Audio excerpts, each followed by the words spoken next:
NFL week 3. I can't believe we're in week 3. Feels like the season just started. We just got done recording our college football podcast. Go check that out. But for the NFL, we just have myself and Stefan for this week. Yes, Cheers. we do have picks from Mike Smith. He was not able to join us, which is totally fine. I love his picks though, so I was like, yeah, we'll talk through these for sure. Love his picks. Question his commitment, but whatever. Yeah. He's gonna love that when he hears this back. So he's cool, been man. on more shows this season than I have been. So what am I talking about? Let's dive in. I'm excited for NFL week 3. You and I almost had a reaction podcast. We had some stuff to how crazy week 2 was and how it wasn't supposed to go that way. I am knocked out of Survivor as someone who picked the Ravens against the Raiders, probably me and a bunch of other people too. So I don't feel too bad about it. How much do you hate the NFL after week 2? Yeah, it was brutal. I had a brutal week in DFS as well. Not so much that my players didn't produce. They just didn't produce as much as all the other players, like there were some players that just went out. So yeah, it was a frustrating Sunday from that perspective, but it was an enlightening Sunday in a lot of other ways. So it was a good day all around. The NFL disappointed, but you know what they say? It's football, and that's all. That's all it is. It's just football. It is just football, and that doesn't feel that way when I'm screaming at my TV. I know. You know what? In a moment of zen, we could say that. But yeah, whatever. In the moment, man, I was pissed. Exactly. The Jacksonville-Cleveland game really upset me. I'll just say that. Bro, and the Baltimore game. Christ, both my teams lost. Was infuriating for myself in the Survivor pool for sure. It feels embarrassing getting knocked down week 2, but you know what? Here we are. A lot of other people did as well. All right, I'm going to kick us off.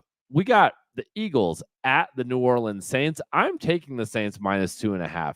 Man, how good have the Saints looked compared to what we thought they would look like? And I think the Eagles, I think Nick Sirianni is a fraudulent coach. I think Shane Steichen went to the Indianapolis Colts, and he has not looked the same since he left. So give me the Saints to win this. They have blown out their opponents the first 2 weeks, and they get the Eagles at home, who blew it against the Falcons. I think the wheels might come off the Eagles this year at some point. I don't think we're going to see Sirianni after the end of this season. While I do think the Eagles are a very talented team still, I think that they're not being coached well. And as much as I don't really love Dennis Allen with the Saints, I can't argue with the first 2 weeks of results he's gotten. Give me the Saints at home, kind of the standard -2.5 for a home team. Yeah, it's an interesting, right? Because like the look ahead spot, I think was Eagles -4.5. So like we've seen like 6 points crazy of swing. Like you don't see that very often unless there's like a quarterback injury. So really, the market really has swung quite a bit on both these teams, I think, and I think for good reason. The only reason I don't love this pick, Eric, is because it makes too much sense. The NFL doesn't make sense. The NFL doesn't fucking make sense. So yeah, like Alvin Kamara, man, he still got it. Derek Carr actually looks like a above average competent NFL quarterback. I think there's something, and then Shaheed's having a great. I mean, Chris Olave is, of course, one of the. I think he doesn't get put on that same level as like the CeeDee Lambs and the Tyreek Hills of the world, but he's just as good as any of them. He's very good. Very good. If you played Kamara if you played against Kamara in fantasy last week, you lost. And if you didn't have him in your DFS lineup, you lost. I'll admit, I thought Kamara was kind of on the decline and done. He might have this year left in him. So here we go. Stefan, why don't you talk to us about your first pick with the Houston Texans? Yeah, so I'm actually going to ride with Houston. I know I did last week, and it wasn't to my benefit.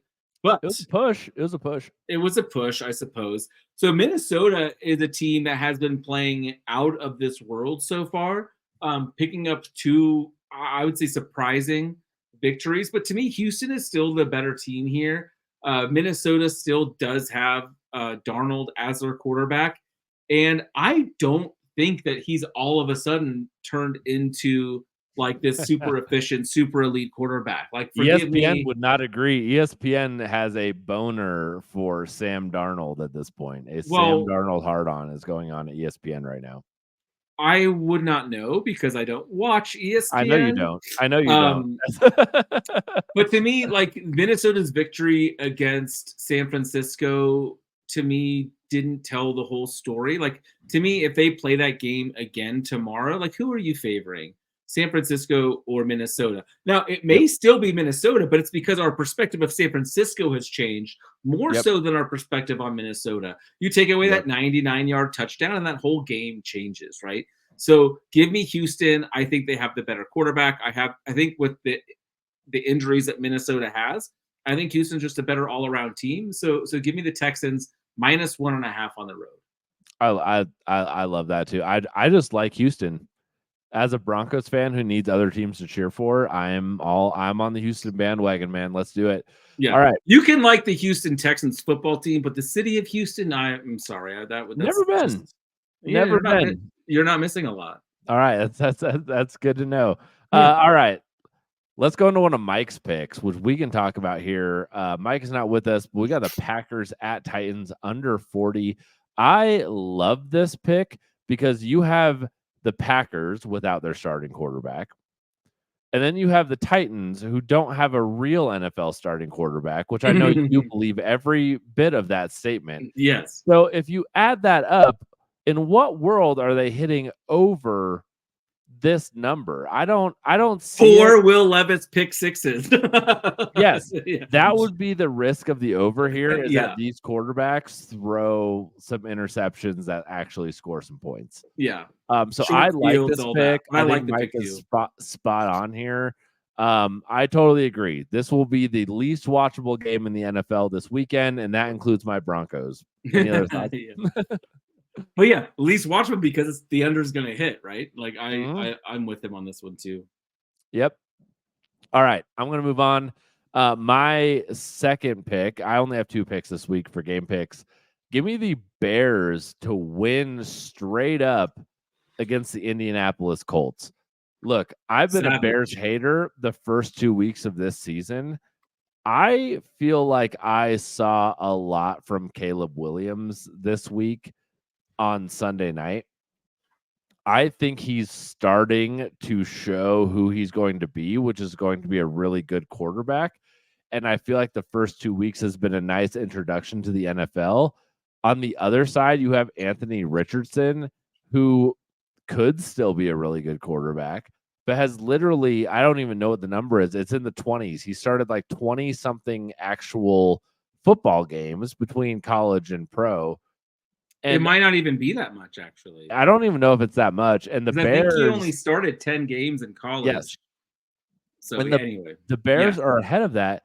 And Caleb Williams is showing some development. As someone who watched Hard Knocks in the preseason and was very skeptical of him, he started to show me something last week that he's capable of managing this team. And I think he can beat a Colts team that hasn't quite found it yet.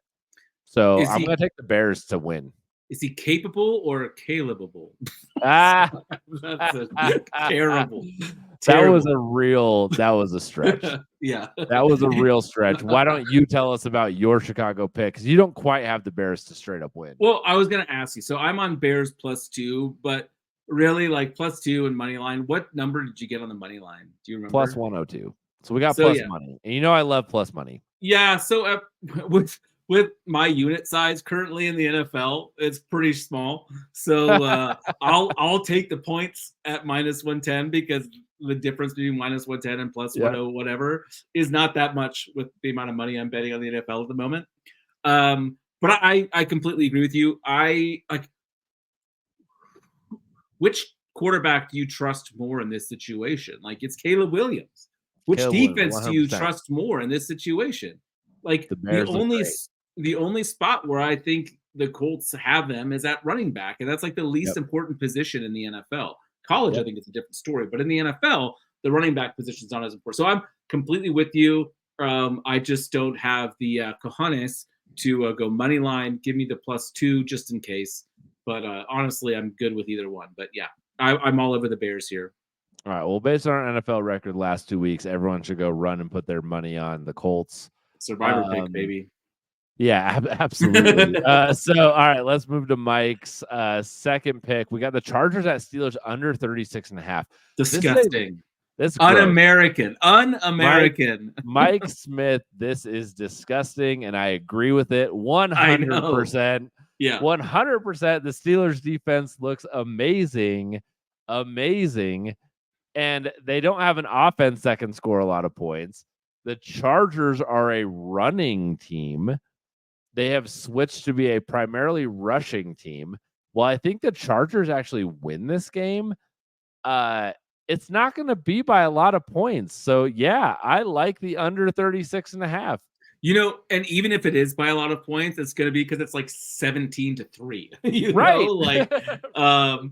They can win by 2 touchdowns and it still be an under. I'm 100% with you here. Harbaugh is very much like when you and I play the college football game, we're not just trying to win. We want to win and get our guys like Heisman numbers, right? Oh, yeah. Harbaugh gives no fucks for that. He cares about one thing and one thing only, the win. They're going to get up and then they're going to sit on the ball like they did last week. And that's their game plan. Let's get up and let's sit on the ball. So Pittsburgh is also a pretty slow moving team. So yeah, I love this pick. It'll be a tough watch again. All right, you got 2 more picks for us. Why don't you take us to the Broncos at the Buccaneers? Yeah, I hate this for us as you're a Broncos fan. I live in Denver, but I'm gonna go ahead and take Tampa Bay -6.5. It's just hard for me to envision a world where this Broncos team can travel and cover a touchdown against a team that showed a lot of offensive firepower and good enough defensively. I don't know when Denver decides to open up the playbook for Bo Nix, but until they do, I'm not worried about them. Nope. They're not going to win games and they're not going to lose games very close unless they're playing teams that are happy to just play a defensive rock fight and win by 6, But I don't get that sense from Tampa Bay. I think we see a huge game from Chris Godwin. I think we see a big game from White and Bucky Irving. And I think that Bo Nix goes like 14 for 28 for 118 yards. It's just until they start going vertical, it's hard for me to see Denver covering.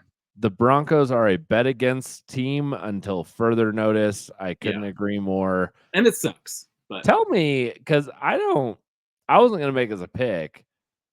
I am concerned about the Rams' injuries, and it's the reason for one of my player props, which we'll get to in a second. So tell me why you think the Rams are going to cover the 7.5. A very injured Rams team. Yeah, so the Rams 7.5 just seems like too big of a number in the NFL for the amount of quality that they still possess. I could be wrong, but this San Francisco team also is struggling with injuries. They didn't look good. They didn't look good last week. McCaffrey's out. I think Deebo Samuel's not going to play. Brock Purdy looks a lot like Brock Purdy, and I know people don't know what I mean when I say that, but like the bro was picked last in the NFL draft for a fucking reason. He was at Iowa State and they weren't winning there. So yeah, I think he is better than we thought, but he might not be as good as some people hoped. And so to me, getting more than a touchdown with a Rams team that I think is going to punch back after getting embarrassed against Arizona. Again, I have every reason to be upset. I just needed Matthew Stafford to be decent for me to make a lot of money in DFS, and he refused to do that. So I think they come back. I think plus 7.5 is too much. You have 2 very injured teams here. This is a division game that has either team is just going to be let's just get out of here with a win and no more injuries as much as possible. That's and the Rams are at home. Yep. Which I don't know if I don't know what that Niners means. Game. That turns into a Niners home game real quick. It's not as bad as being at San Francisco, but it's not as good as being at home. If you know, But Agreed. All right, let's dive into NFL player props here. Myself and Mike have given you some player props. Stay, feel free to jump in. We got Dak Prescott over 250 yards passing. We're pretty much assuming a Dak bounce back game here. I don't disagree with Dak that bounce back. idea. I Yeah, like look, it Dak, rhymes. Dak is an up and down quarterback, so he just had his down. Go ahead and give us the up. All right, we got Mike Evans under 16.5 yards. As bad as the Broncos are, you cannot deny that they have Patrick Surtain, who is going to be on Mike Evans primarily, and they probably don't have a second corner, which I'm actually just going to skip ahead to his Chris Godwin anytime touchdown. Yeah, look, the Broncos, they got Pat Surtain. They have some other good defensive players, but Tampa Bay is going to put up some points. So you're going to throw away from Pat Surtain. So Chris Godwin value at plus 190 anytime. Oof, that's pretty solid right there. All right. Nico Collins over 75.5 yards. We are Nico Collins fanboys on this podcast. They're playing Minnesota. You talked about Minnesota and your pick with Houston. I think what's interesting is like I think in fantasy and in general team planning that there is a focus on Stefan Diggs as the better receiver for the Texans. And I think that is absurd because Nico Collins is a better wide receiver than Stefan Diggs. And while Stefan Diggs is getting the attention, hot. yeah, while Stefan Diggs is getting the attention, Nico Collins will continue to just light up the fantasy and just the scoreboard and the yards for this Texans team.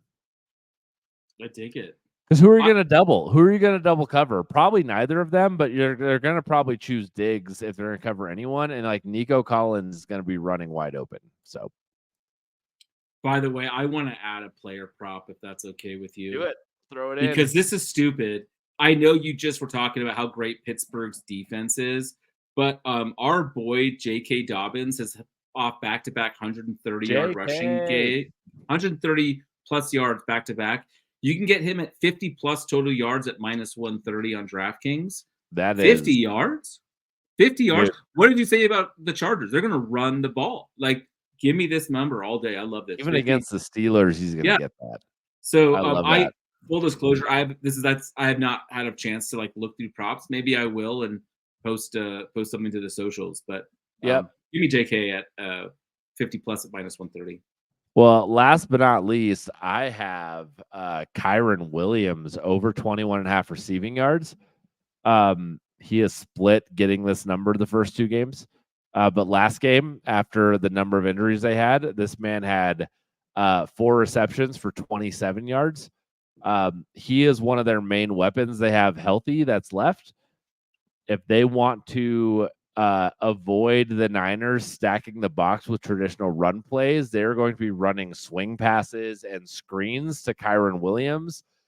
Give me Kyren Williams over 21.5 receiving yards all day as kind of one of the last Rams receiving weapons available to them. So I think this is a really easy pick with Williams getting over this total.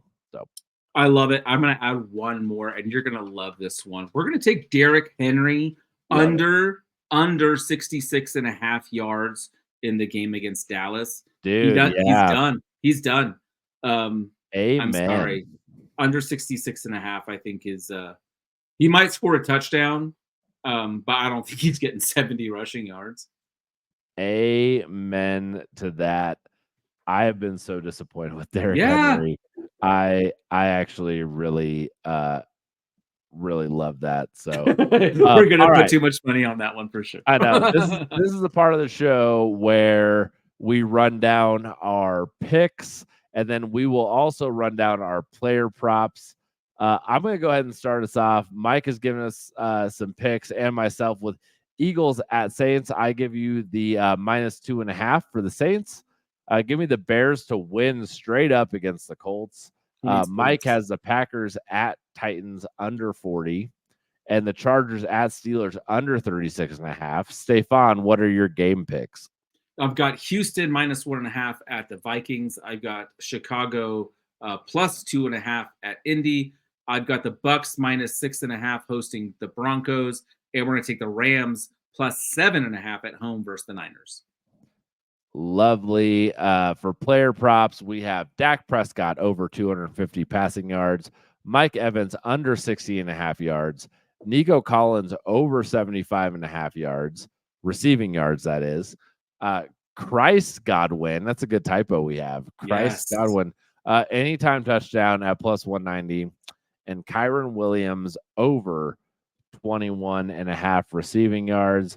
That is well, and then we're adding Derrick Henry under 66.5, and we're adding J.K. Dobbins over 50 rushing yards.